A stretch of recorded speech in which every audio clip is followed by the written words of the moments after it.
Welcome back, everybody, to the Caster Couch. My name is Chunks. Joining me for the final time this year is Kovo and Saga. PGC is in the books, and 4 days of games, and I don't think any of them disappointed. I think it's been a banger. I had sort of Twisted Minds as my favorite for the whole tournament, and NaVi has absolutely shown that they deserve to be a favorite. I think we'll be going through the games a bit, and we'll be talking about sort of the storylines. But I don't think there would have been a whole lot of people predicting the outcome before this final concluded. So it's been really good PUBG. It's been really nice. Hands up if you've had a haircut in the week since the event, because I can all of count us at had a least haircut? two of I us. just noticed that. Yeah, we definitely have. But there you go. Slight spoiler. This is like about a week after the event has dropped, so we've had a bit of time to reflect and to mull over on the event as a whole. And yeah, definitely things didn't quite go as expected, but overall, you know, it was a very solid, entertaining event. I'm pretty sure, at least me, I don't know about you guys, but I spent most of the week since the event just like recovering from practically 3 solid weeks of PUBG, sleeping like 18 hours a day, and practicing my funky Korean looking dance moves to PUBG lobby music. Yeah.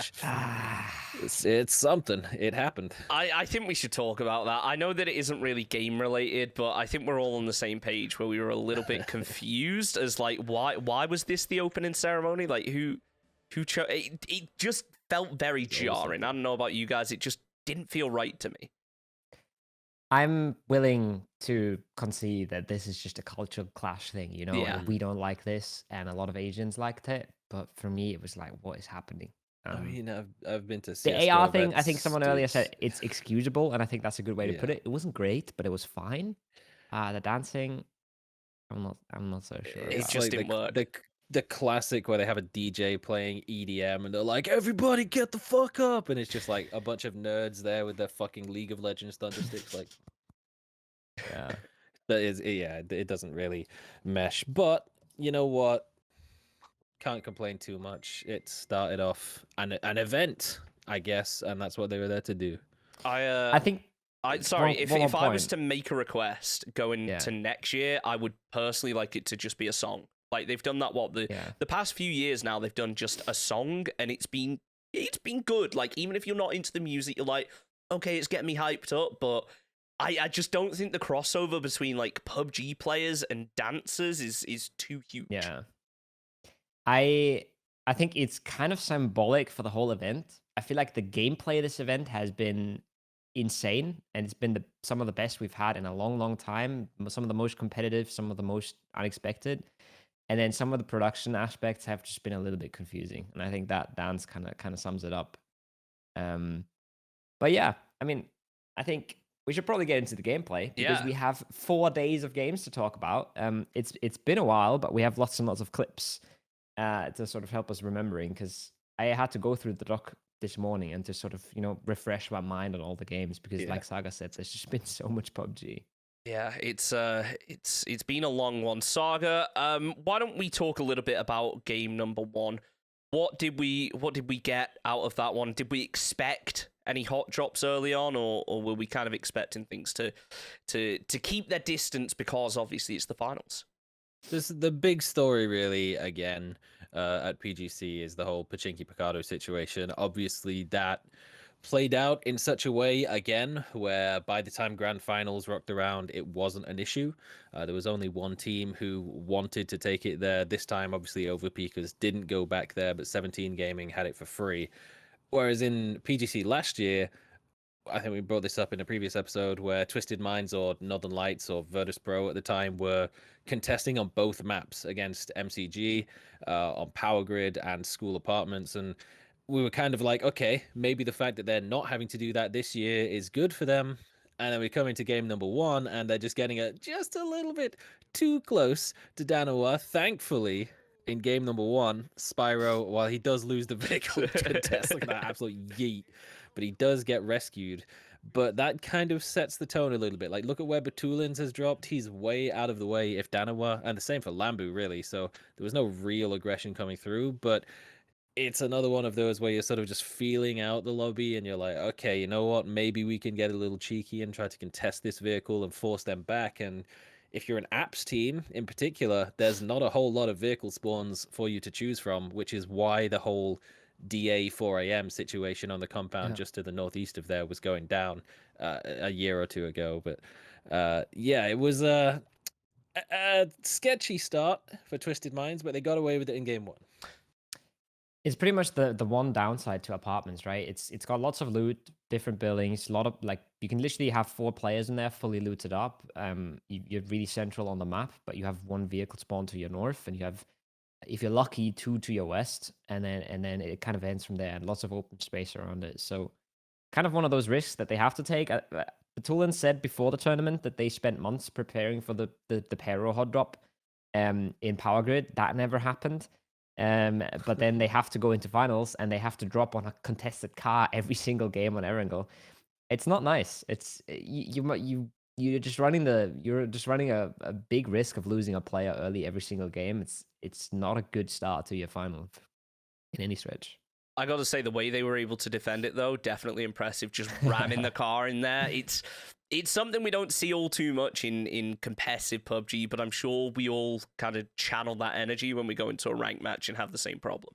Yeah, well, I'm sure we'll be talking more about this particular vehicle drop spot in upcoming games. But as the game went on, Ko, you've got a few bits that you were looking at as particularly impressive. So this is a clip from the Overpeakers, coming out of that northern compound, completely in the open. No chance to make it into zone, but Vard just sort of pulls something out of the back here and just lands a couple banger nades to just end the game for United. You've been there for so long. Yes. His son as well. And Entropic step on out to try and get some kills as well. They get one of them. I think that's the second attempt that Entropic made on this dip in the same game. But basically, the story here is Vard putting up a good bunch of points and Overpeakers putting up a good bunch of points just straight out of fights. You see that they have 6 kills. They put themselves in the top 5 here. But then as the United blow up here and Entropic clean it up, we have another kill from 17 Gaming, who sort of just bystand in the field, take it a little bit slower, and easily win the game after. But then the one thing that you have to notice is Entropic was in that compound for absolute ages, and they still have 3 up because Evas just went up on the ridge, peeked a little bit too far into an enemy team, got knocked and flushed by United in the dip next to them, who they knew about for ages. And that's why they have 3 players in the late game. So a really solid start for Entropic, a really solid start for 17 and United, the Overpeakers, but it could have easily been a win.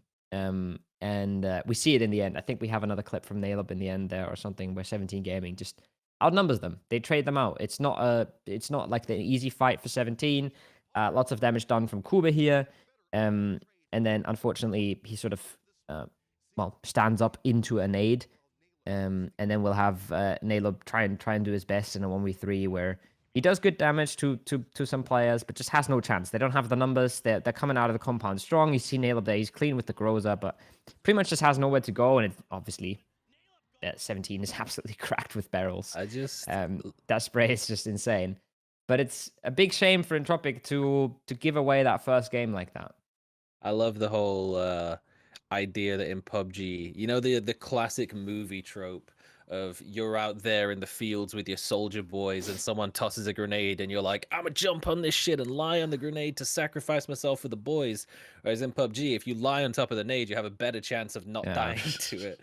So it was really unfortunate timing for him to have just stood up right as that grenade went off. But 17, that was the start of a pretty hefty trajectory for them. Like steamrolling the fact that Xiaobei still wasn't able to make it and they were still looking so incredibly dominant just really makes you wonder, like, how much different could this have been had he have actually been here, or would it have even been any better?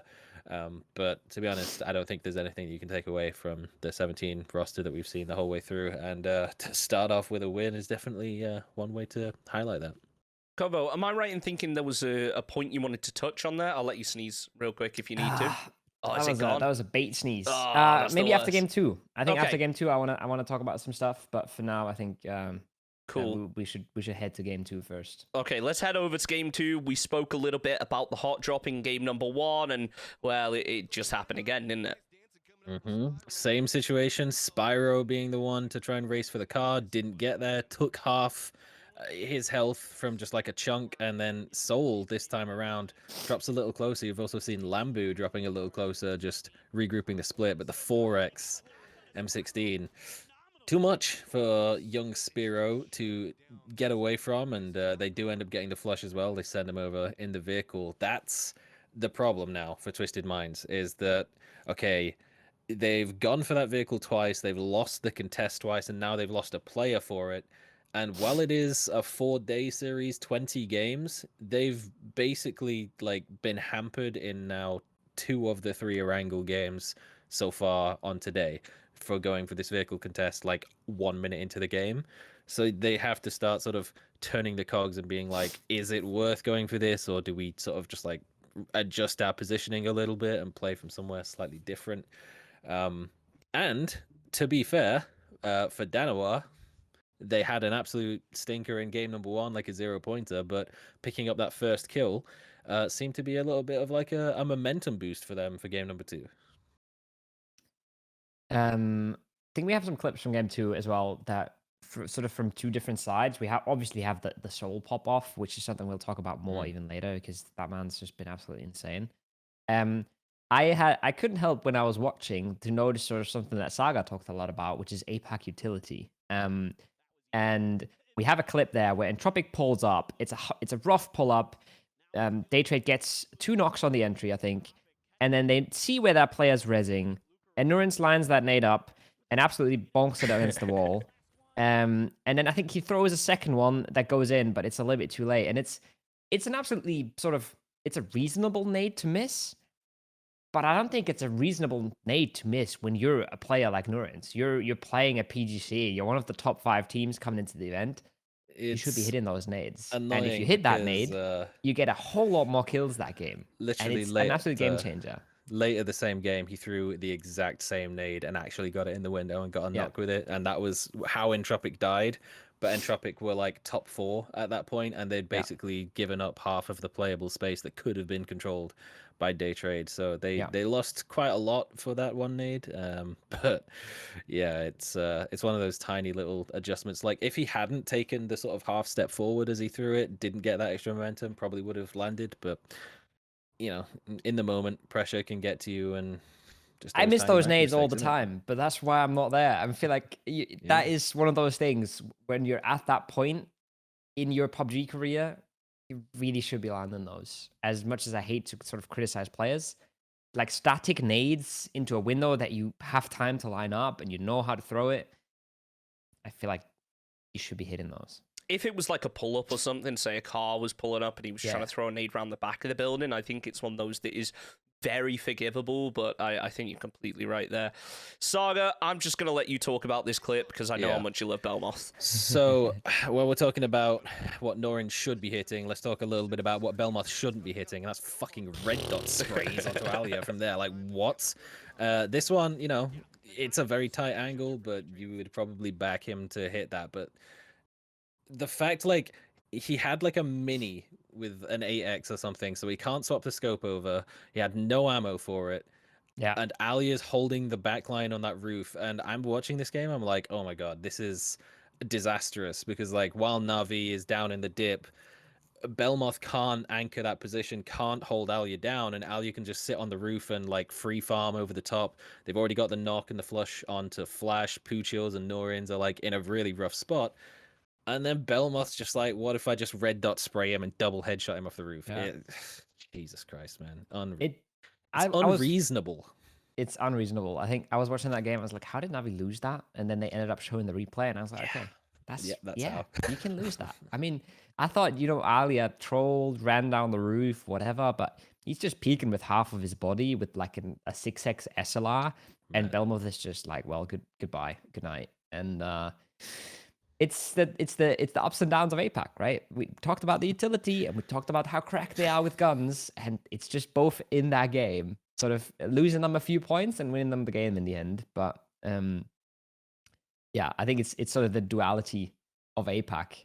And I actually, Chunks, I'll talk about the Twyers after game 3. I just realized. So okay, no worries. That's my bad.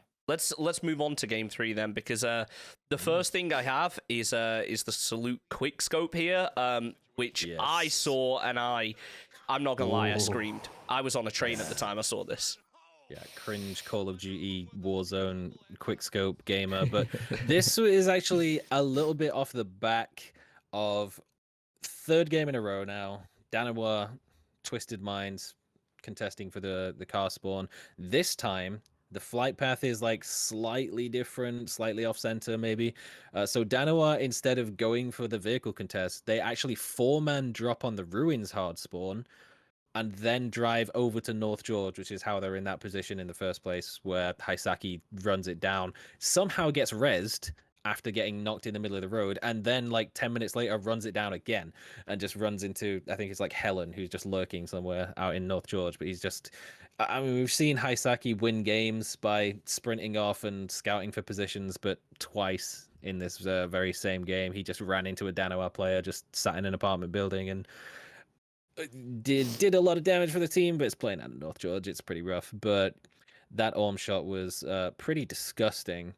But it's one of those zones again where, you know, you're in North George early on. Great, the zone sort of going that way, but eventually it will shift away from there. And the teams that have been sort of playing it a little slower, playing on the edge, like Day Trade wrapping around the north, and Twisted Minds in particular, who this time were uncontested. They had all the vehicle spawns. They were chilling out on the East Coast. They came in pretty late, and third-party cleanup, they just absolutely prospered. The main decision for Twisted Minds here was to push this exact fight and to sort of clean up their edge, because once you're on that spine, which is what that ridgeline is called by a lot of people, you're always going to get crunched in from 2 different angles. They had some NaVi remainers on their north for quite a while. They had Day Trade on the far north as well. But as soon as they get that opportunity to clear down south, they're in a really good spot to win this game, and they're in a really good spot to just play from their edge and take their time. And that's sort of where they absolutely prosper and absolutely, yeah. Little Belmoth ratting clip lurking behind the rock that had Twitch chat like shitting themselves for the entire week. Yeah, that's pretty much the moment where we're like, all right, this is a done deal now. Twisted Minds, the one game they're not contesting for vehicles, they're playing their own game, slow from the edge, third partying, and they pick up their first win. They've got a little momentum on their side, and maybe this is the start of the turnaround for them. Again, good points for 17 Gaming as well at the same time. We saw them just sort of popping off in that kill exchange there. Good points for E United again. I want to talk a bit about game 1 and 3. If you want to give me the screen share, Chunks. Yep. Because there is a good argument to be made that there was a lot of good zones involved here for a team that ended up getting a lot of points, which is Entropic, where they come in, they get dick and balls for free. Not sure how else I should call that compound, but they get it for free. They sit in there the whole game in game 1, and they get a really good game out of it, and it is to be expected, right? It's a good rotation zone 1, but they didn't have to do a whole lot, and they maybe should have won the game, and didn't. And then in game 3, you could argue as well that they again get a very good zone 1, and everyone's like, "Oh my god, Entropic gifted again! Oh my god!"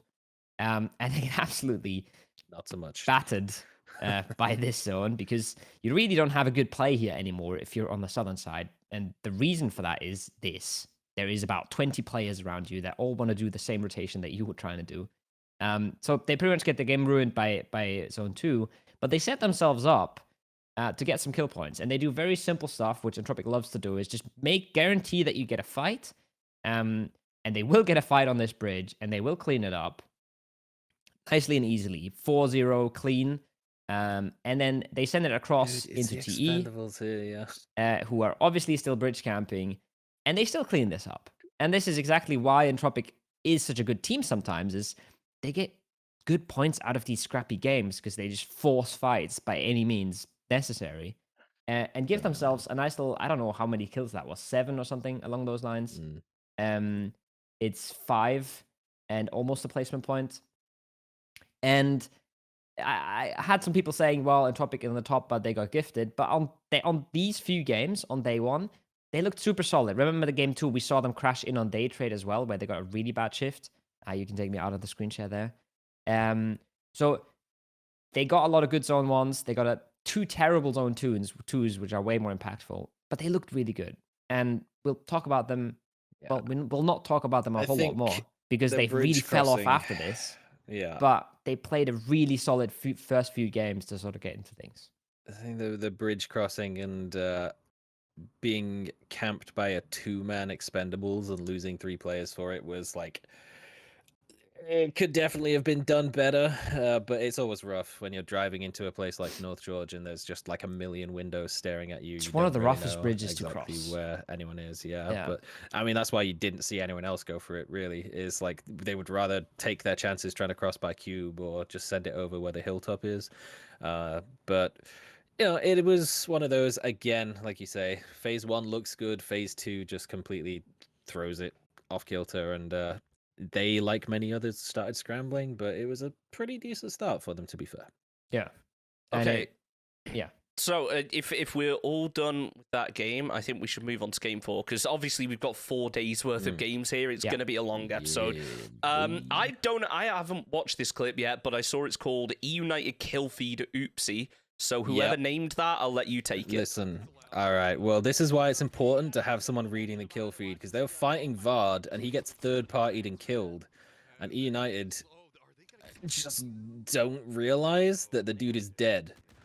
So they it doesn't stop here. Like, that's not all the nades that they throw at this dead body. And whoever killed him, I think it was Twisted Minds, is just like, bro, why is there so many nades going on over there? What's going on? But they have no info that he's just dead down there and not still just prone. Did they kill other people of Overpegas before this? I'm not 100% sure, but I don't know. It's just a rough one. Like, just to see them throw like 7 grenades at a dead body, painful.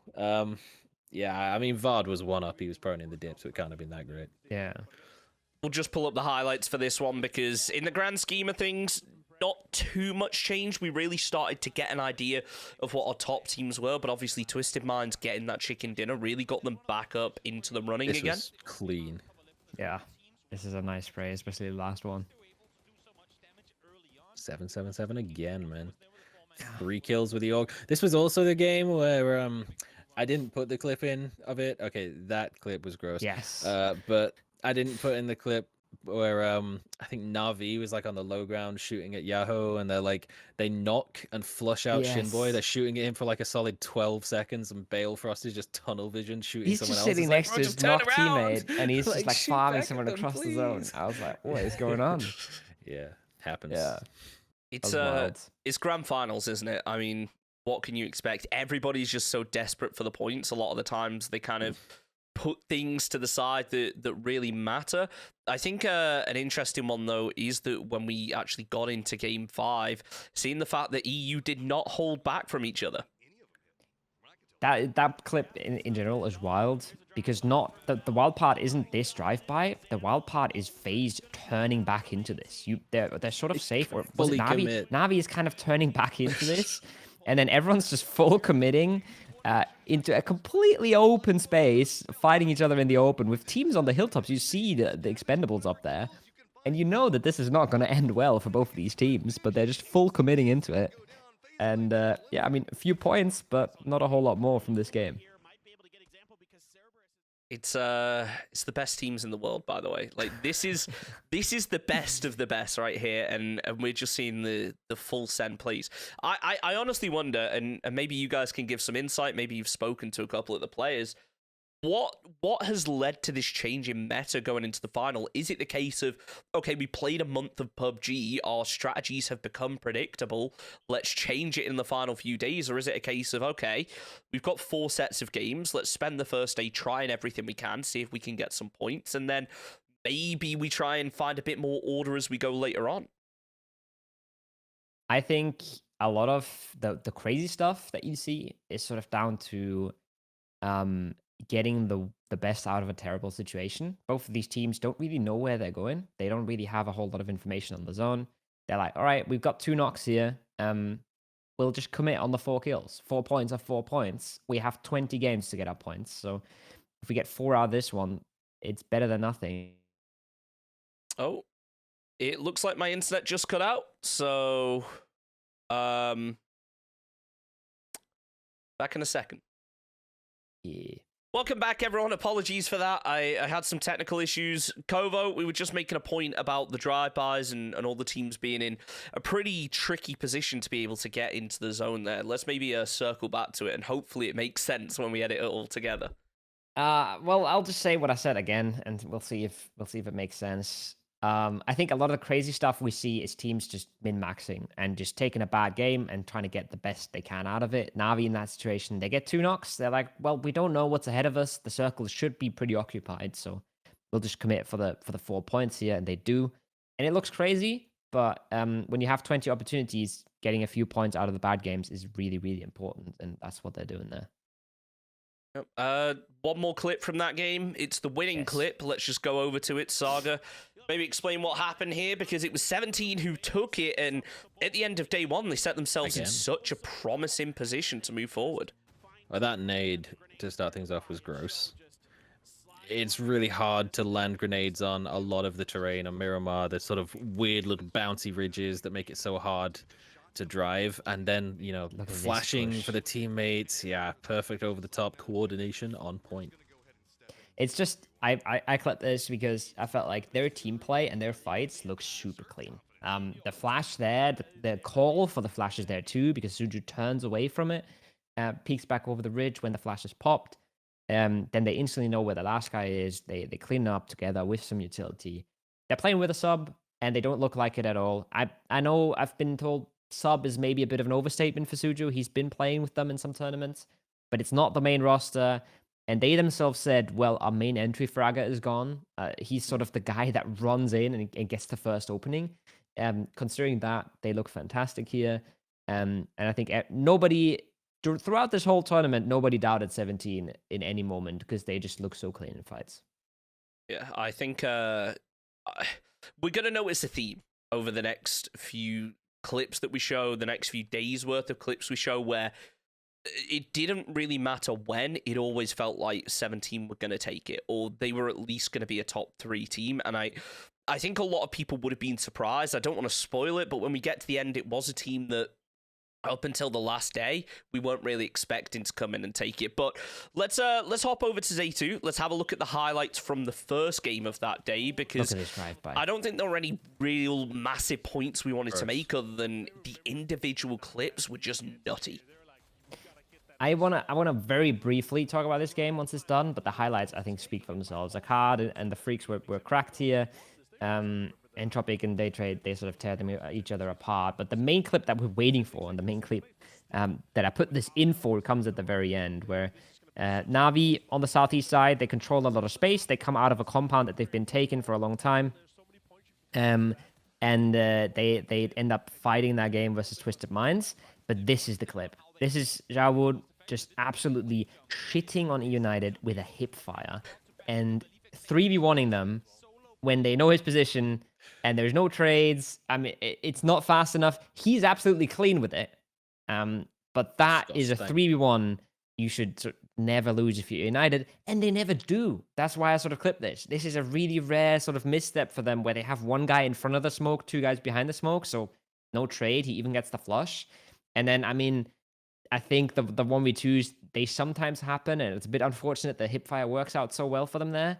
But a really uncharacteristic loss there for United, and a really good salvage for 17 Gaming, who did absolutely nothing that game. To get themselves into placements and to get themselves 3 extra kills is massive there. Kovo, I see on our doc you want to do a bit of a screen share. Is there something you want to break down there? Very brief screen share. Yeah, let's go for it. If you want to throw it at me. So we already know that the late game was a lot of Twisted Minds and was a lot of NaVi and a little bit of 17 there. The one main thing I wanted to talk about is NaVi and Twisted Minds both did fantastically in these few games. But I felt like Twisted Minds, when we look at NaVi here, they have a good 2-2 split, and they will group at the right time when the circle comes their way. And it's all sort of clean PUBG, but they don't do anything crazy. They really just hold their compound and play from their edge and play a really good game. Twisted Minds, on the other hand, they take a ton of information in this early game. The Toolins will spot out a lot of what 17 is doing. And at some point, they go, hey, I think this guy's alone in this compound. You guys go crash him. The Toolins hold him from the top, calls out the exact building where Little Ghost is. They drive by him, they kill him, and they take a nice little compound for themselves, which is absolutely massive in these zones because this is unplayable terrain. There's a lot of unplayable terrain here.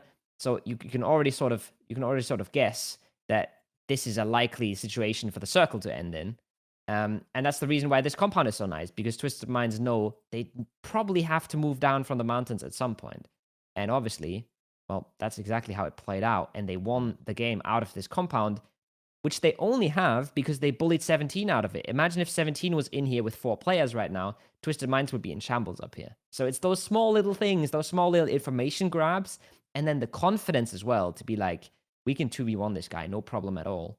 To take out one member of a team that's close to you, take out one member of a team that's close to you on the leaderboard, and give yourself the game-winning compound. Look at his show as well. Like the timing of it was. Yeah. He was heard on his this way and over he was to back ready. it up. He was ready to support, but he's running for his car, and that's enough time for Twisted Minds to just already close this out, close the door in front of 17's face. And it's those small little things. They don't look fancy. They look cool because I think it was Lou on the backseat of a buggy drive-bying and double headshotting this guy. That's what looks cool, and that's what's exciting. But this sort of play wins you games, and it's pretty cool to see from a team like Twisted Minds in a lobby like this, where they're one of the favorites, but this is why. I do want to make a little point on exactly the same thing. If we can maybe just scroll that back to just before they crash, Twisted Minds do this thing that is kind of like a scrim strategy in my eyes, where a lot of teams would test this out in scrims, but they never actually be able to pull it off in a game. And that's being able to have the confidence to send 1 or 2 players up to that high ground, have others anchoring nearby, feeling confident enough that they can take a fight, that they know they're not going to get pushed. And then as soon as they've got that info, they do exactly what you said. They make the move, and I mean, they do it so effectively.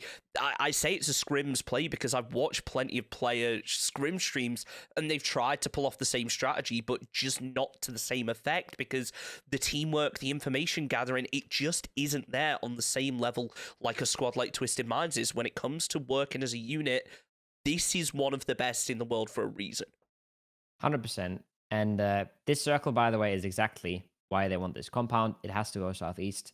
And like you said, it's a massive play. It's also a show of confidence, because at the end of the day, they're taking a 1v2 versus, was it Little Ghost? One of the most cracked players in this entire lobby. They're taking a 1v2. And they're not scaring away from it because they know they should win it, and they absolutely do win it as well, which is the hard part, right? The execution is the hard part, and it's just flawless from Twisted Minds. The thing that impresses me about it is how quickly they get up on top, they get the information, and they make the decision to send it. Yeah. Because a lot of teams, they will get that position, they'll get that high ground, they will stay there until the phase 2 shift and just scout as much as possible. And by that point, show's there to back up in the compound. 17 might already be on the move. The opportunity's gone. That is the thing as well. They know before the shift happens that they want to do this.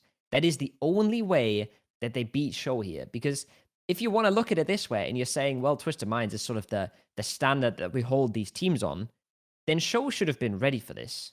And Show could have been pre-driving this, and then there wouldn't have been a problem. But it's Lou and Perfectix that are pre-driving, and it's Show running to his car. And he's very quick on this. Look at the timing from the circle locking in to Show leaving. It's a few seconds, and that's already too late because Twisted Minds is just quicker. It's absolutely wild. I think a big part of it as well is the fact that a lot of teams do intentionally leave it a little bit later until that zone is almost moving in because they're almost afraid of getting backfilled.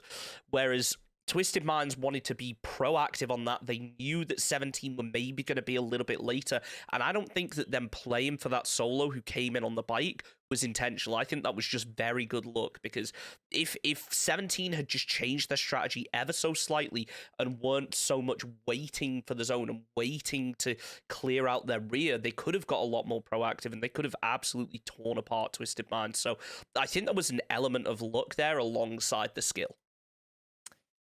we can interpret a lot into that, and we'll never really know. Yeah, we've just spent it sort of 10 shows the minutes talking margins about that a these map. teams are operating on. Yeah, that was the quick screen share. Yeah, where I think honestly my point was quick. All right, everyone. My highlight of that segment is the part where we're like, oh, it has to shift away from this certain area. This can't be in the zone come phase 4 because Game 7 decided actually.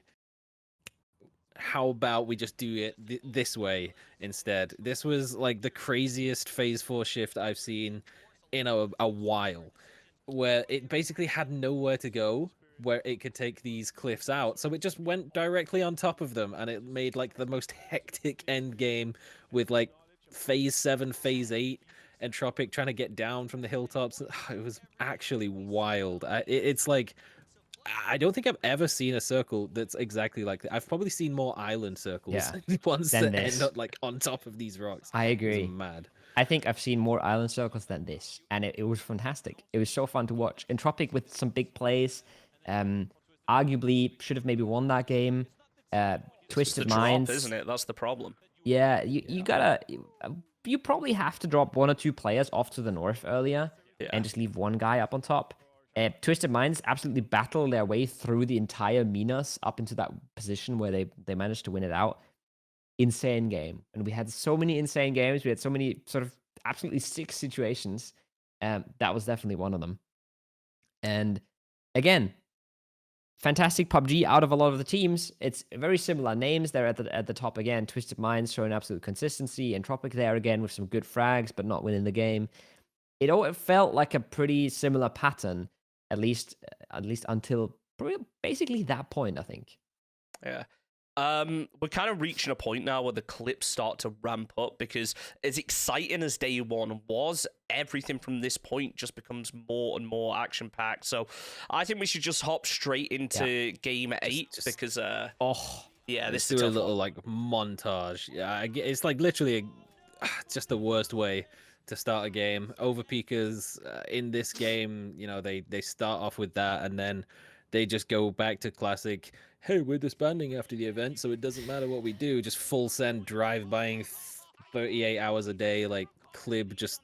I think Paper Thin was like, dude, just put Clib in a car and he's gonna kill someone. Yeah. It doesn't matter. Like, he's just like insane, like Spirit of K-Mind all up in this tournament, and even teams who were just so on form, like Twisted Mind, they just couldn't really do anything about it. It's cool because Overpeakers have done this for so long, where they intentionally take 3 cars instead of 4 and put Clib in the gunner seat on Overangle, especially where Pachinki doesn't have that many vehicles and you have to cross the bridge a lot. A really good strategy. This fight is super interesting to me because felt like Dynamo should have had it, and they don't. Attack controls a little bit. Yeah. And then Haisaki is just like, yep, I'm here, guys. Like, all right, well, we win now, I guess. This was just so disgusting. The wild thing for me was, this is like a wild fight. This is shouldn't have won that ever. They cleaned it up super nicely. Danawa can't really do it in the end. And then in the start of the next game, the first team to go out is Danawa, who get 4v4'd by Cerberus as the first team. So sort of just tying both of those games together and just showing that APAC is not messing around when it comes to team fights whatsoever. No, I like it from APAC, though. They're bringing what I think we've seen at the regional level to the global stage for I don't want to say the first time, but it feels like in the past, whenever we've had APAC teams in PGC, they've either conformed to the Western or Asian meta, and it's worked for them that way, or it's just gone very badly for them. Or it's been, or it's been Buriram and they don't adapt at all. And no, Cerberus and the Day Trade are definitely the teams that, like, you can tell that they've been playing together for a long time. You can tell that they actually have coaching staff who actually do some coaching and aren't there basically as just like a fifth should someone get ill, and actually like put in the hours. And that's not to say that that's not the case for other teams, but they're the ones who have been at it the longest.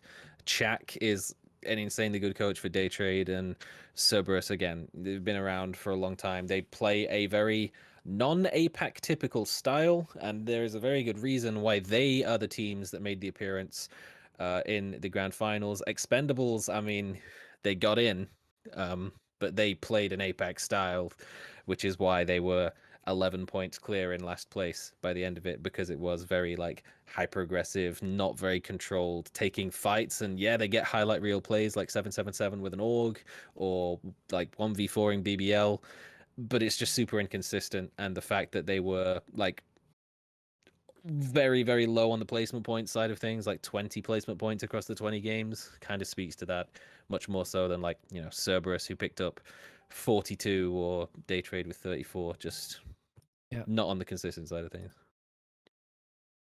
Let's I think we should roll through the clips, because there's a lot more to talk about. Yeah, let's go into game 9. This one's gross. This one is one of the main reasons that Entropic did poorly this game, and it's just like, bruh, what is that shot? That is a K9 out of the car, and he doesn't have a driver. He has to switch for the drive-by, and then absolutely bops him out, which is just not a shot you ever expect to hit. And well, works out there. I love to see Saga, this you brought feature this one up. used. You absolutely love to see it. I love this feature. And it actually makes a lot of sense as well, because they just wanted to leave Spyro up there to deal with Sololzy on the north side, while the rest of them tried to get an entrance. So they didn't want to waste the time with him like going down and potentially miss the solo. So those extra seconds could have mattered. They didn't, but they could have, and that's what we love to see. Okay, into game 10 now. We kind of breezed over game 9, but I don't think too much happened that affected the standings. Oh, sorry, I did miss a clip from game 9, so we'll come back to this one. But first, what the hell was going on with this crash? Clown Fiesta. This is just everyone deciding that this is a winning location and that they want to be there at the same time, and it's just absolutely wild. It feels bad for everyone that went there first, but that's kind of the nature of the beast in these crashes, where if you're the last one to arrive, you're quite happy. And I think we lost like 20 players in 2 minutes in this game. It was absolutely crazy. And sort of the story of this game was pretty much that Yahoo stay out of the whole Clown Fiesta and get almost a free win off of it, just because they literally managed to avoid that whole cluster.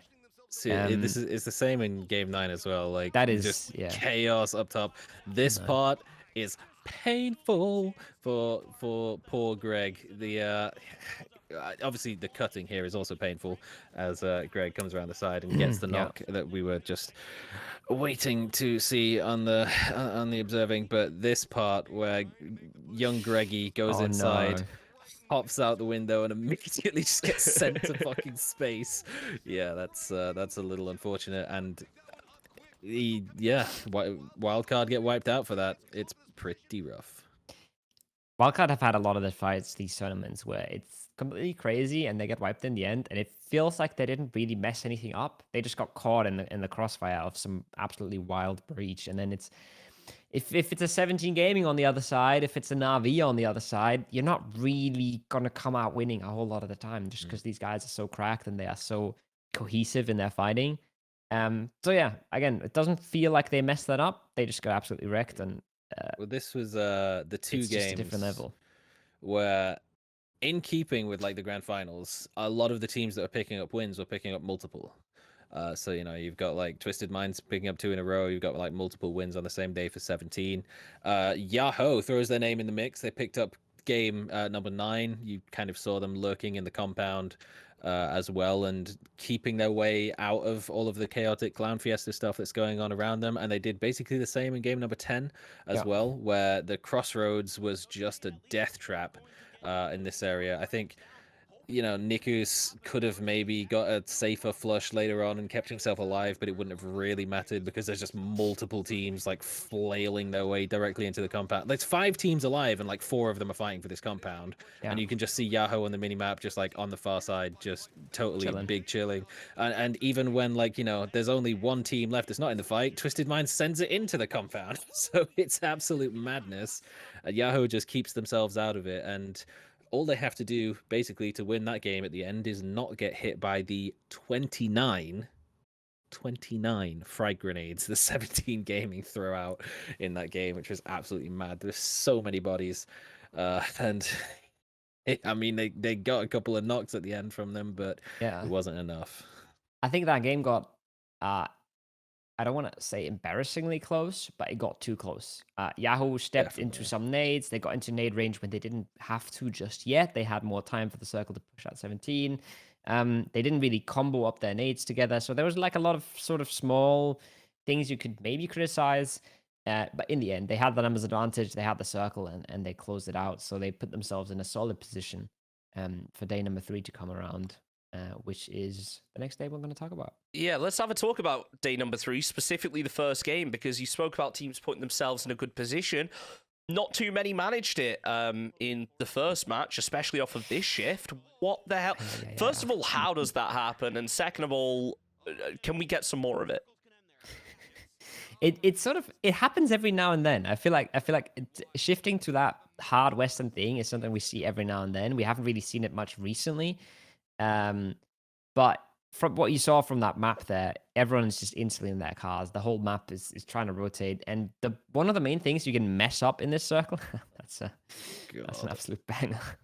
The one thing you can mess up in this circle is go too far northwest, because it will gradually come back from the water most of the time. But if you look at this tweet from Batulins, and if you think about how late in the game that was, it really took its sweet time to come back from the water. And I think that wasn't the optimal rotation for 17 Gaming. They didn't have a much better one. I don't think they had but this choice. is just like, your car is about to blow up halfway into your rotation, and it's just never going to work. No, I mean, I like the way they were hoping that maybe they could get prone, but look, when you're in the finals, when everyone's posted up in George Pole, you're not making it in there. Everybody has a line of sight on you. Towards the end, though, Wildcard were able to make some magic happen, specifically Nikus. Yeah, big man just killed them all. Like, Nikus, I suppose, is like the one player that is like an OCE export that doesn't really get talked about as much, maybe outside of like NeF and Extreme. But he really came alive in this 3v3 at the end, even after they lose the first, and then he pretty much just does the whole deal up against Lash K, who's lurking in the corner with a shotgun and threatening.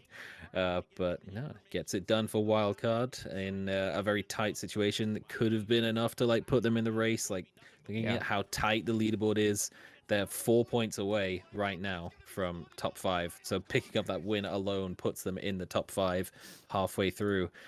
Could have been a big momentum swing. Wildcard as well in that fight, they don't look super clean. But they look solid, and I think that's kind of how they look throughout the tournament. It's just looking solid in a PGC final lobby is just not enough in the long run. Like, Greg shot there, sort of puts himself in a bad spot, gets flushed out for it. You see Adam at the start of that clip, he lobs a whole lot of nades that he could have maybe kept for 20 more seconds, 30 more seconds when the players are actually bunched up against that wall, which is what Nikos does. When they're at the wall, he gets one knock, and he instantly throws the second nade without cooking it, because they don't hear it if they're still hearing the first nade. That gets themselves the 2 knocks and wins them the game. So good stuff from Wildcard. Not the cleanest stuff, but good stuff. And like Saga said, it sort of put them back in the running. Game 12, obviously everybody fighting tooth and nail to get in. Sol went about it a slightly different way, just dodging and weaving to try and make it in. And oh no, yeah, Lukarooks, this is a tough one. This is one where you're just hoping they're not spectating you on the observe, but they always are. Every time. They always are. They always catch That's you. Always the one time where they're watching you. That is rough. That is uncharacteristic, but that is an absolute whiff. I mean, obviously, as a caster, you're talking about how good Sol is at dancing there and how good he is at dodging. That's nothing to do with the dodging. If you looked at the minimap there at the end as well, it's a classic Lukarooks play where he ran away from his team into a different team, puts himself in a position where nobody will ever expect him to get one free kill and weaken a team next to them. It works a lot of the time. It doesn't work when you don't hit your shots, and it's a big punish when you die for it and don't get the kill, and that's what happened there. And it's just one of those few things that went really wrong for Entropic on day 3. And we'll see them more on the live scoreboard, just slowly trickling down. Saga, Cerberus that game, taking control of Everest, having a pretty good time out of it as well. Just letting Expendables kind of deal with their own thing, and then when it finally came down to it, it was some APAC on APAC violence. it came very, very close.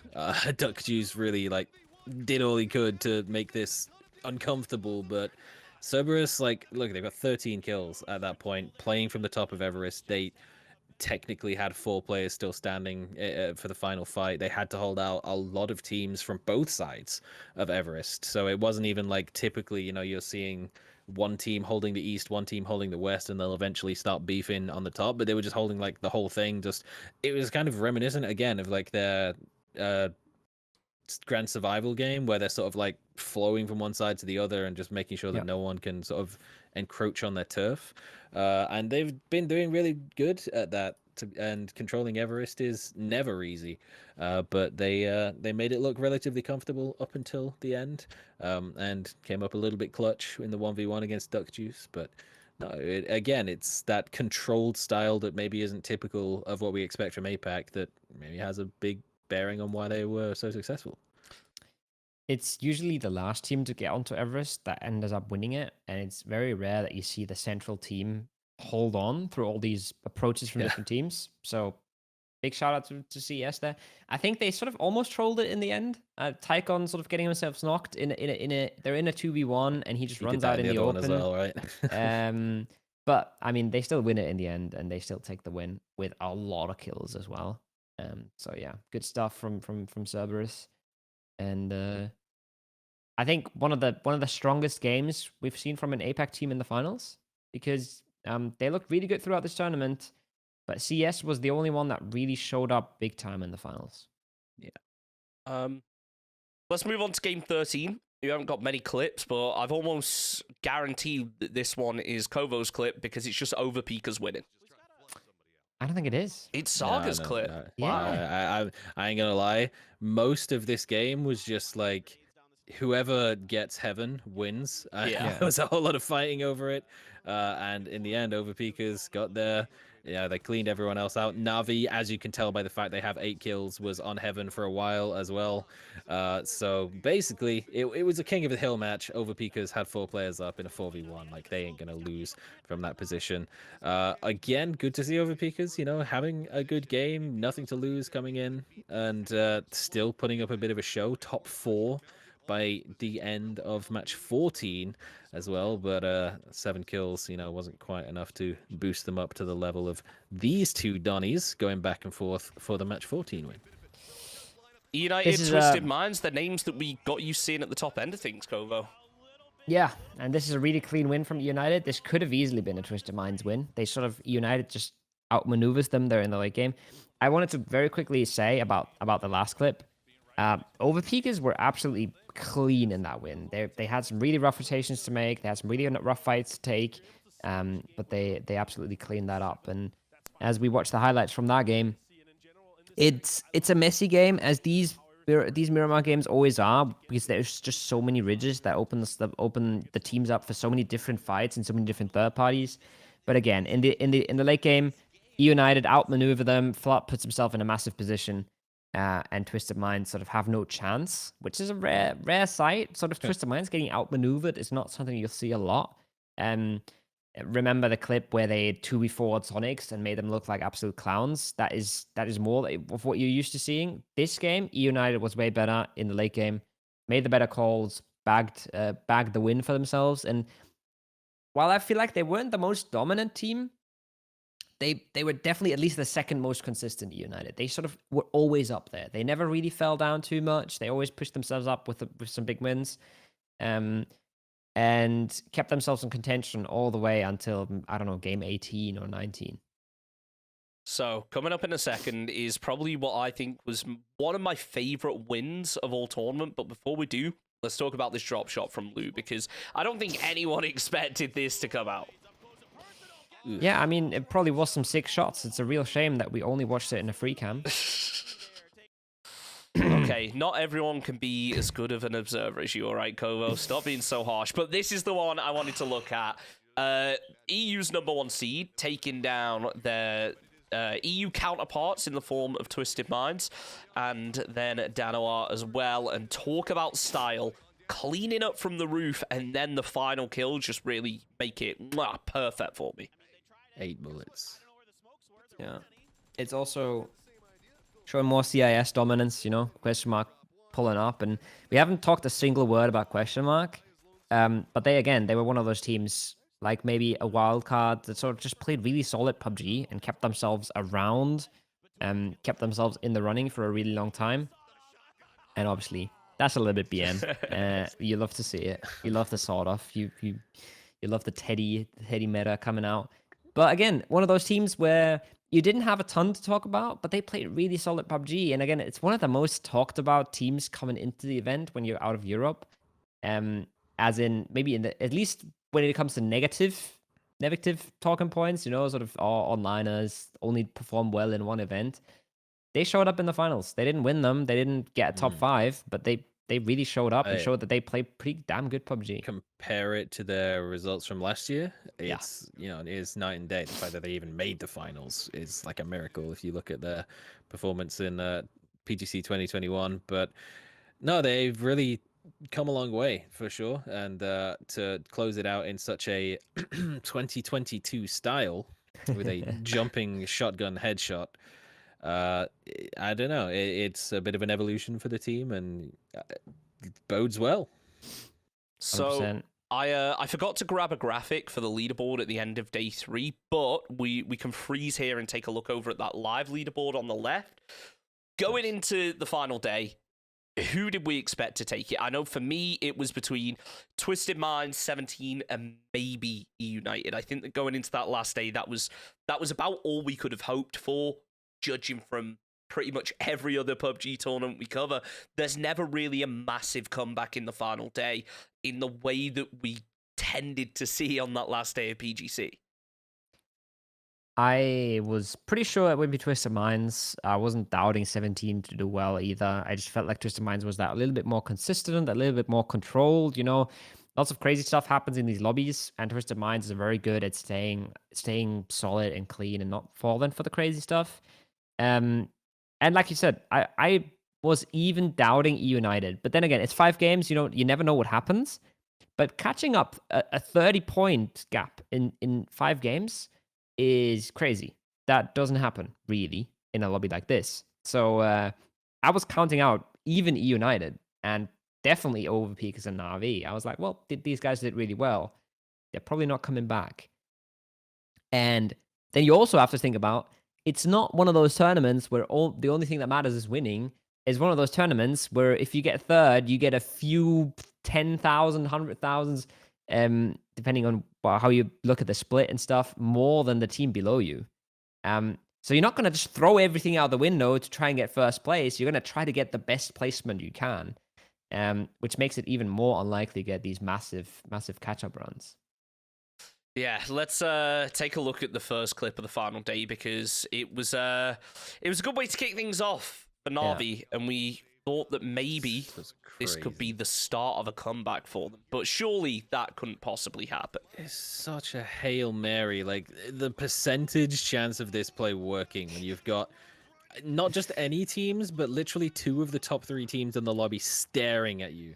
And you just, like, set up a smoke wall and drive through it, and you just drive by all of Twisted Minds. It was just the balls to even attempt it. Like, they obviously had to attempt something, but the fact that they made it work so successfully was insane. Game 17, this is where things started to build, right, Kovo? This is where we started to get an idea that maybe not all of these teams are out of the running just yet. It's a rough one. 4-17 here. It's a good play to be trying to nade that dip, and well, they absolutely blow up in the process. I think I was still sort of shook by that NaVi drive by, but it sort of doesn't only show the confidence, it also shows sort of the skill on these players, and they were showing it that day where they just kept creeping closer and closer, and we had the fantastic Shinboy sequence where he's just prone in the bush for ages, sort of nodding at his enemies. Look at that! And unfortunately, 60 PM. Yeah, he's asleep. He's just full vibing. He doesn't care at that point. Meanwhile, this was kind of nuts from Belmoth, just like swiping the whole team. And the timing from Shinboy is rough. Like, if he moves half a second, like a couple of seconds earlier, he catches them on the revive. But Damn, dude. He literally almost gets stepped on. Yeah. And he's not the only one doing it either. It feels It's like so it was hard. a massive rat fest at the end of this game. I don't want to hear anyone else calling Day Trade rats for what they did to Hey, you. I'm not calling them rats. I'm just saying, know. like, it felt like everyone was doing a bit of rat in that game. That's one of those matches where you really have no choice to. We've been watching Shinboy do it for 30 seconds solid. Yeah, and but he look at dies, 80 and the down camera here. just cuts straight over to 80 doing the Yeah. same thing. And then that cheeky little rat dog just comes over and cleans up the final fight as well. Yeah.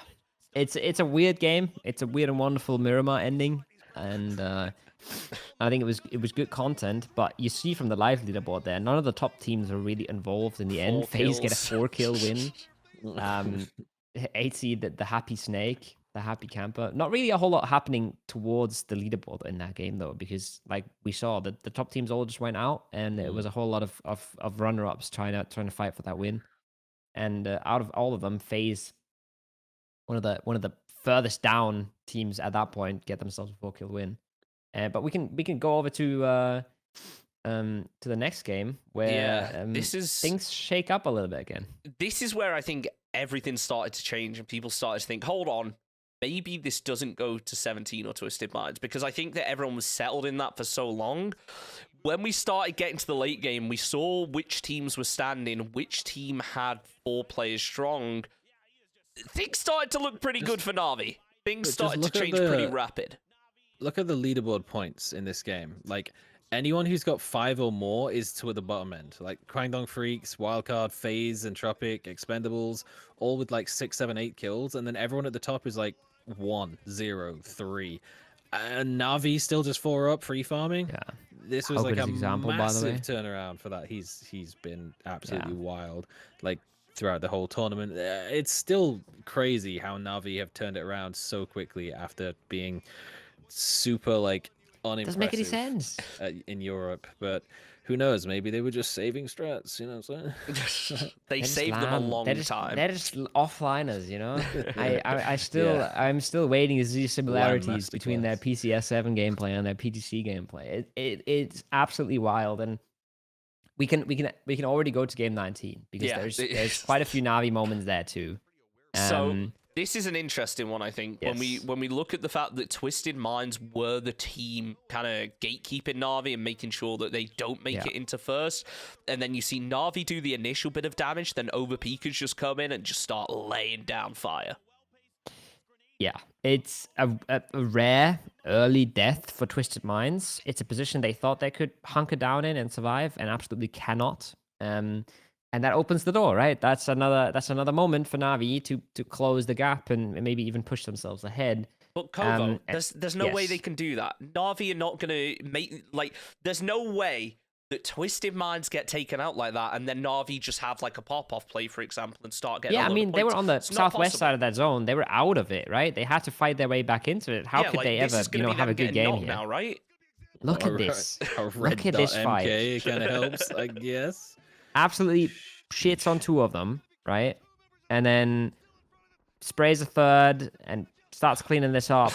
We go away from it. We see 17's already closing in. 17's 4 players up. 4 players up, running at them. Game's over, right? First place. And NaVi have pushed themselves into first. And now what I want to talk about is even crazier at the end of this, because look at the HP on the 17 gaming players when they start trading out example. He's the last one up. He's only got 20 bullets. He will sort of get pushed here. They'll throw some util at him. They know his position. He gets 1 knock. He gets traded. And they have a player on 0.1 HP. He almost got a second knock there. Could have maybe hit the prone again and been an even bigger issue. So he sort of, I don't even know how because we didn't get to see it, but he must have spray transferred with the MK after the first knock and hit 2 or 3 bullets on the next guy as well. That man's an absolute monster. That man is cool as ice. And he's just got an aimbot in his head, and it's absolutely fantastic. But I think the key thing is NaVi were taken out, as we saw, which led to 17 having the upper hand when it came to that final circle. And, well, in the end, they took the win. That got them just about into first place, but with a 3-point difference, it kind of set game 20 to be, in my opinion, the most exciting game of like PUBG we have ever seen, especially at this level. Yeah, just look at the points gap when this game ends. They boosted themselves to 160 points. Yeah. Second place 158, third place 157. Literally 3 different teams within 3 points of winning PGC coming in with 1 single game left was actually insane. Yeah, it's wild. And quick note, Overpeakers kind of throw that end game. It's a little bit of unfortunate. They have the whole zone, and they sort of just go about one by one, and Navi is shaking in their boots as points get fed towards 17 Gaming. But it's perfect for the storyline. It's absolutely beautiful to set us up for the last game. And we have a few moments from the last game as well. You know, the only thing that could set this storyline up any better, though, Kovo, is if somehow 2 of the top teams were about to fight going into our final game of PGC with a 3-point gap. And it happened. Of course it happened. Yeah, it's this one's a weird one. And of course, Twitch chat is already saying, oh, question mark are griefing Twisted Minds here. Twisted Minds haven't gotten a knock or gotten knocked in the last few minutes. Question mark have no idea that they're crashing Twisted Minds here. And well, that ends up not going all so well for Betulity on this particular moment. And just like that, we're down one of our top contenders, and we are down one of the 3 teams that we really expected to get in here. What's that on the minimap, Kovo? Exactly. There's a little boy coming in and saying, hello, you seem to be having some trouble here. How about I make it a whole lot worse? And just lobs 2 nades in. The first one doesn't do anything, but the second one actually does get a point and gets Twisted Minds out of it. And just like that, it's not looking good. It's not looking good for Twisted Minds. They're out of the running pretty much at this point, and 17 have picked themselves up another few points. And then it all came down to this: 17 versus NaVi in the top 7, and all that NaVi needed to do was outlast 17. As soon as they saw those names in the kill feed, I think the celebrations almost started. It's also a really clean fight. Coming out of APAC there, it's yes to clean it up in the end. But you see, we talked so much about 17 being clean in fights. In the end here, they can't do it. It's just too much pressure from different sides. You see the whole map as well converging towards them. Face coming in as well, saying hello. You're not getting out of this. There was one moment before this. It's a little bit sad I forgot to clip it, where NaVi get into that circle by 4v4 drive-buying, I think it was Wildcard, which is another one of the situations where they had absolutely no right to even be in this position. But that is the moment where they see it in the kill feed. 17, they can't withhold the pressure, and NaVi, look how much space they have. They're even going to go win this game, but the winning moment is 17 dying, and that's sort of the celebration moment as well. They cut to the coaches, and the coaches were sitting there like sort of celebrating, but they couldn't really believe it just yet. It felt like it hadn't really hit that they just won PGC in that moment. I actually wanted to pull up this map real quick. I'm wondering if you could maybe do it, Kovo, because I haven't got a screen share set up for myself.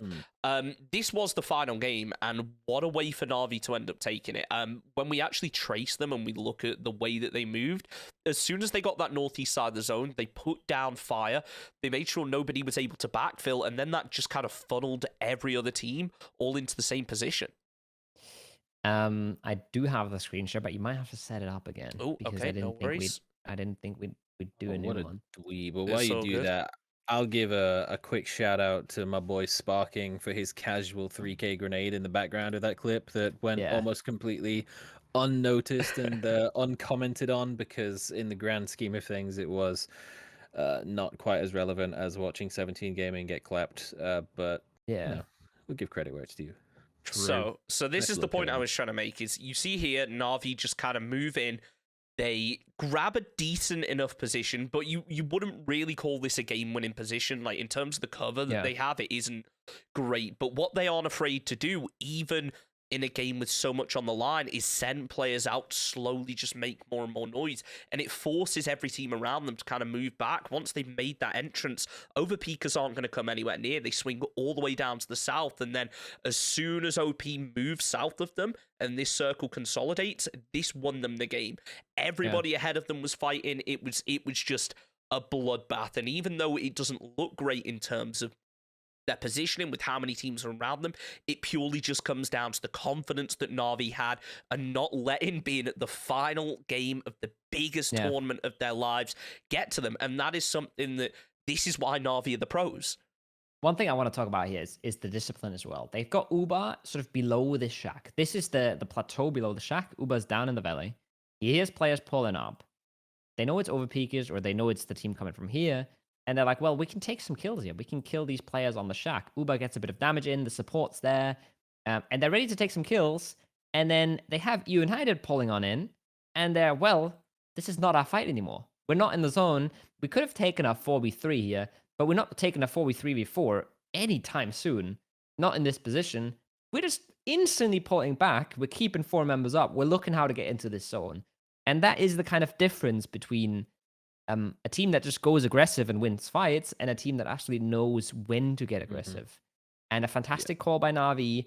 And this is the situation I wanted to talk about, because it's a little bit unfortunate for Wildcard, as NaVi pick up a few more kills on the way here. They're sort of min-maxing again. Now they cruise into a Wildcard that has spent the last 3 minutes thinking about how do we hold our edge. They've just set up to this all this time. They haven't really done a whole lot. They even sent Greg Shot close there, get some more angles, get Adam involved, and then, well, they get absolutely shit-stomped. And that is the moment when NaVi win the tournament. Because if they would have gone out here, they wouldn't have gotten all these points, they wouldn't have won the game, and there would have been a chance, right? There would have been a chance for some of the other teams to pull through. Especially a 17 Gaming that managed to third-party Twisted Minds here later on. But at this point in the game, they've won. At this point in the game, they have so much space. It doesn't matter where the zone goes. It doesn't matter what happens. They've done the job. And again, it's example with, I think, a double kill. It's absolutely clean drive-bys out of Uber as well. And I've just want to sort of sing examples praises a little bit more, because I feel like a lot of attention is on Uber because he's such an OG and he's sort of the GOAT of PUBG in some sense. But example has been absolutely massive this tournament. And I've had a look at the Twilight Fantasies as well. The man who won them had example as his captain in every single stage, and that's how he won Twilight Fantasy. Oh my God. It says quite a bit about his performance, I think. He's bigger simp than you? Possibly. I don't think I was an example simp before these finals. Yeah, true. I'm an Entropic simp right there. Okay, so that was the last game. Obviously, NaVi able to take it. This is the results at the end of things. It made NaVi our champions, but I think it's equally as interesting the fact that Twisted Minds, there was a 7-point gap between them and second, which I don't think we expected. I think that we really expected 17 Twisted Minds to have a big gap up at the top and then maybe 1 or 2 points between them. But when we look at what NaVi were able to do, it is mind-blowing. And credit to teams like E United, Overpeakers, who in those final few days was still able to step things up a bit. I think there's a lot of teams that really deserve some credit for how they performed. I think everyone that made the finals already is pretty sick. This was one of the most competitive PGCs, I feel like. I think a question mark performed well. Cerberus, definitely didn't expect them to get 6th, even though they maybe had high expectations. I think sort of from their overall macro gameplay, didn't really expect it. Overpeakers as well, 5th for them is massive with how wacky and inconsistent they looked every now and then. And then I think sort of NA looking really solid, except for Sonics and LG, really come into play. Even though Wildcard is 14th here, they are one good game away from 8th. They're on 88 and 9th is 97. There's absolutely no difference there whatsoever. This is 20 games. It's not even 1 point per game of difference. So it looks really bad to be 15th here, but realistically, you were 1 win away from 8th. So a lot of teams really coming out. No team really falling off at the end as well. Yeah, it's 11 points for Expendables. That's not a whole lot throughout 20 games. So super competitive final. Lots of teams really showing up big time, even though it doesn't maybe look great to be in 11th place or something like that. I think we've got a pretty solid run of unsigned teams as well here in the finals. Obviously, Overpeakers is a recent example, but like question mark, not representing an org, Yahoo actively looking for an org and struggling to find one, like hello, they just got top 8 in the world, you know. And when we look at like some of the teams that have gone out in the previous stages, you know, there's very few unsigned teams that went out in the earlier phases, you know, like Begopar, Shuai, that's pretty much it. For all the unsigned teams that were here. The rest of them at least have like organizations or sponsorships or whatever. Maybe Polish Power as well. You might throw them in. But all in all, like it's another one where it's now obviously there was the announcement of how 2023 is going to work and the global partnerships. And for an organization that's looking at that and thinking, you know, okay, maybe we, you know, come back, we invest. There is a lot of very, very solid talent that is not signed, and that's across multiple regions.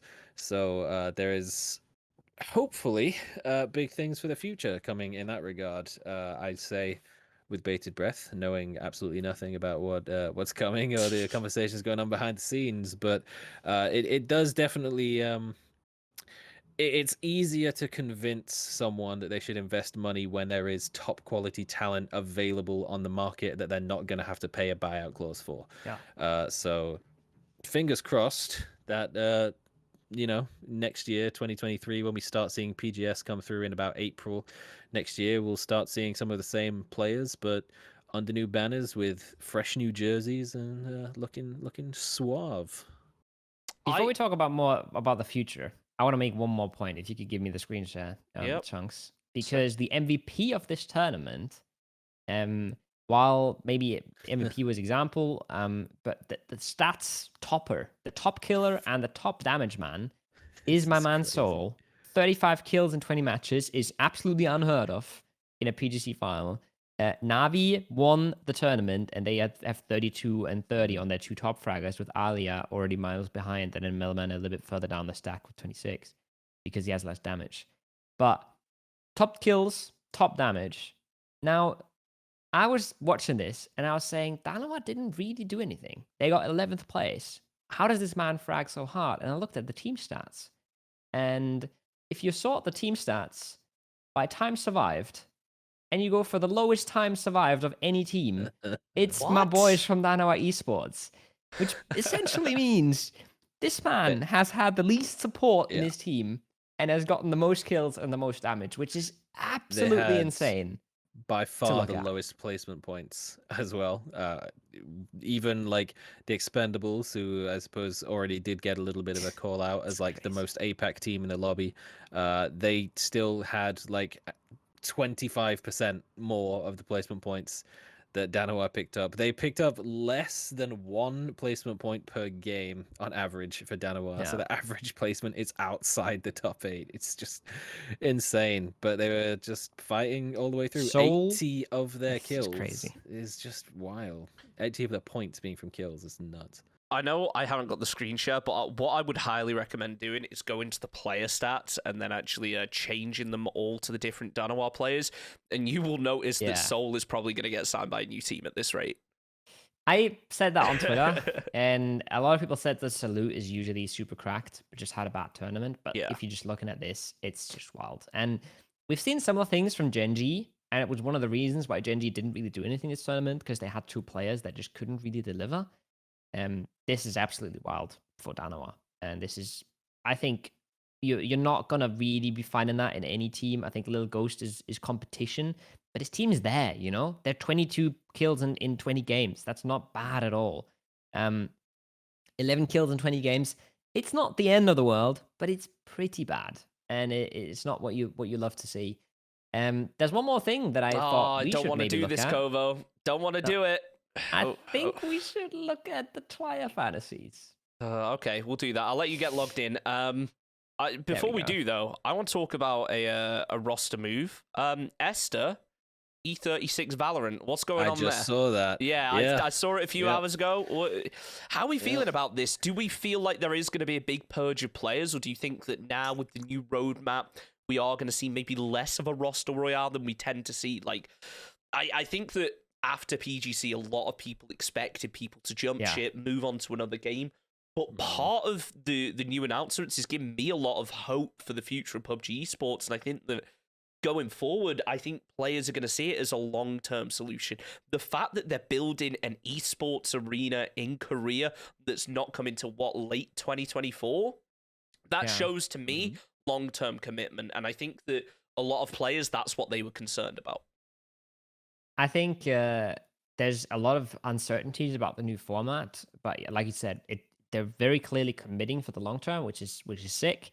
I think we'll still have a roster royale because Asia is always swapping out players. They feel like they're way more sort of on the edge there and way more willing to put in a slightly better player, even though the differences aren't that large.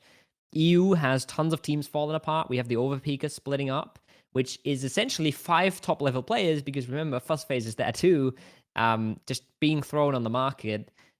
You have a Heroic who didn't make Worlds this time. You have an ENCE who didn't make Worlds. All looking to build new rosters, all looking to see what they can do. And I'm a little bit scared for the amount of orgs we'll have, but I know that we'll have tons and tons of good teams building out of the ashes, sort of what we had this PGC. I think the biggest thing is just support the teams that you care about, because at the end of the day, they're the ones who need it. They're the ones who are going to benefit from the new system. It isn't necessarily just the teams that are going to win anything. I think there will be... obviously, we don't know anything. I don't know about you guys, but I'm completely out of the loop. I haven't heard anything. I know a lot of people say, as casters, maybe we get a bit of inside information. As far as I'm aware, we only have what the public have been given here. I don't know anything. Yeah. So we don't really know how it's going to work. But what I will say is, if you're a fan of a smaller team and you want them getting that slot, you want them getting signed, then we have to be active. And that's part of this esport where it is right now. It isn't the biggest, but I do think it's one of the best. And I think that the only way it is going to grow is if we are actively supporting it. And I think that what we've seen from PUBG in terms of the long-term commitment is what a lot of people have been asking for. I think that we need to give them some credit, because these announcements, in my eyes, were pretty much everything I wanted going forward for PUBG esports. I don't know about you guys. Skins is a pretty big one. Oh yeah, that's people have been asking for a long time. Yeah. PNC again. So I'm making my comeback as a competitive player. Make sure I get on that Germany roster. It should be pretty easy, I think. I'll coach Team UK then.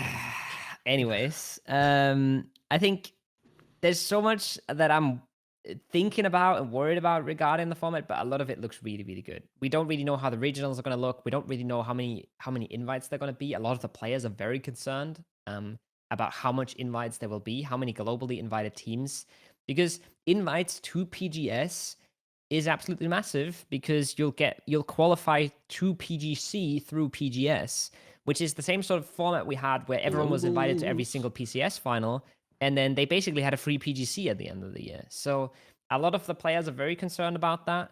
But obviously PUBG is concerned about the amount of orgs staying, and if you guarantee an org that they will go to PGC, then they'll probably stay. Yeah. So there's a lot of things to be considered there. It's a very hard sort of thing to set up for PUBG, and it's looking good and it's looking interesting. It's just, we know so little. I just hope they give us more details info, very soon. Hopefully before next year. You know, I want to know. I doubt it. I doubt it too, so but I'm hoping that maybe they'll just release like a little bit like, hey, our first event is going to be on these dates and this is the format. And I was hoping as well we would maybe drop that gap, you know, that sort of November to March gap that we always have in PUBG esports. Big. I was hoping we could shrink that a little bit. There was a Twitch Rivals event announced literally like a few hours ago, I think. Yeah, so with the Vikendi map. That's something. Yeah, and that's a point. Actually, the new updated Vikendi, who knows? People start grinding that out. It looks as though there's been a lot of changes made it, and they've increased the size. 8x8 potentially. No water in the middle. Weird little gulags. I don't know. Good. But, you know, there has been a lot of talk about there's space for a new map to shake up the competitive scene a little bit. Yes. It would, if they're going for this whole global restructure, now would be the time to test the waters with such a thing. So, who knows? Possibly. I'm very much expecting multiple Christmas sort of events with Vikendi in it. It just fits perfectly. Vikendi rework. It's the winter time. Some fun events. We'll see how the map works. We'll see what's going on. I would love a third map. Yeah. I don't know if Vikendi's the one. I don't know if Tego's the one. I know Destin's currently not the one. But I would love to have 3 maps again. It's just, especially when you have a format like this PGC, where you're watching 50 games of PUBG in 2 weeks. It feels like that, at least. Especially with that map would be real damn nice. How many of the same zones we were getting as well. Sure. Like, there was the whole, like, there's been graphics posted about, like, where all of the end games were, and there's just massive dead zones on Miramar where there was just never a single game that ended there. So that's another conversation to be had about, like, land ratio, reworking how that works, and making zones less dead and predictable. But conversation we've had for 3 years now. Yeah, there's a lot to be done, but I mean, we've had the same conversation for 3 years about, like, team skins, and now that has finally changed. So who knows? Looks like there may be change on the horizon, so improvements there to be made, and it seems as though steps are being taken towards it. Last thing now, because I know that Poro has also been, at least a while ago, was a very vocal supporter of this, and I am still fully on board for it. How about we scrap land ratio? What do you think that is the solution to make it more unpredictable, or do you think that just punishes the players too much? I'm not saying, like, completely scrap it, but I remember it's one of the approaches. I covered an OCE event last year where it didn't work. No, it wasn't. It wasn't that they got rid of it. They just moved it to phase 5. Oh, okay. And it had a huge impact because, sure, it's not going to cut out as early, but it means that there's more chance of, especially on Miramar, getting those circles that we don't get with that phase 4 land ratio. If we move it a little bit later on in the game, there's still a risk that those big mountains aren't going to be cut out, but at the same time, the chances of it shifting off of a cliff down to a little divot that everyone has to play for, that just is so exciting to me. I have cast an OC event where it just didn't work full stop. And there was some actual wild stuff going on in there. So I'm not sure, particularly on a wrangle was really where it got super weird, funnily enough. But I think there's definitely, like, one way to go about it is just remove the land ratio terrain on Miramar, because that's more where the issue is. It's not so much like the coastline that's causing problems around the edges of the map, or like the rivers, but just like the mountaintops. Even just improve the routes up there. Issues, but I think if we look at, like, Minas as an example, and we look at the hills next to Minas, I feel like that is the perfect balance, where if they were to maybe make an extra slope to get up there, that is something that can be played until the late game. But let's stop going on about all this now. Let's just go straight over to the Twire, because we dragged it out. I think we're just so excited for the next year of PUBG. I'm not last place, so it's positive in my eyes. 19th, respectable. I think you're almost average. Almost top considering there's probably quite a few people down here that didn't do every single stage, Maybe a little bit unfortunate, but I'm not that much better. I'll be completely honest. 1672. Saga's done pretty well. And I'm not sure how did this occur? How am I top 5? You were just solid throughout, and I think consistency is pretty nice. But like I said, I think also there's probably quite a few people down here that didn't do every single stage. And that's probably how you end up a little bit. That's probably how I end up in 11th. Every stage, because of the last. We'll take it. Yeah, so there's 2 stages missing here, for example. This stage doesn't exist. Am I like the lowest down that competed in all the stages? We could look through it all. No, let's not. It's fine. Yeah, exactly. But yeah, I think that's also the reason I'm in 11th, because I think the last half of the tournament was just terrible for me.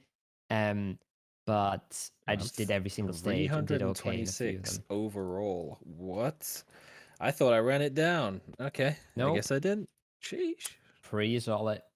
Shout out to Bulltech dominating the standings, even a solid gap towards Sandhelp. But yeah, it's been fun. I think Twilight Fantasy adds a lot to the tournament. I think it adds a lot to sort of the excitement of watching the games. And it's cool that they're around to do this sort of stuff. It's also cool that they're getting recognition for it. They used to do this stuff. Now they're partnered with PUBG. They're flying out to Dubai to negotiate with PUBG. It's pretty fancy stuff over at Twire these days.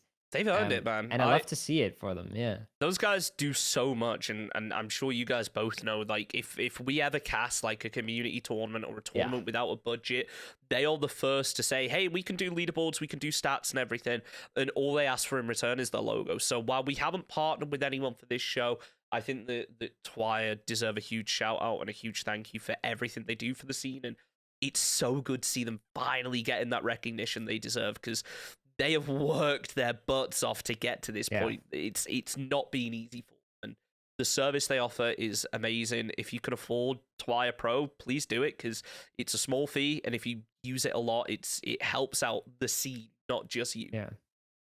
It's cool because, like I said, they're sort of in the big leagues now, and they do a lot of fancy stuff. But you message Trisha about a leaderboard for an event being messed up, immediately she's back, and she'll fix it in 5 minutes. Yeah. And you're just like, 2 in wow, the morning, she's checking her phone, waking up in the middle of the night. It's crazy. Yeah. These guys are owning. These guys are awesome. Definitely deserve some love.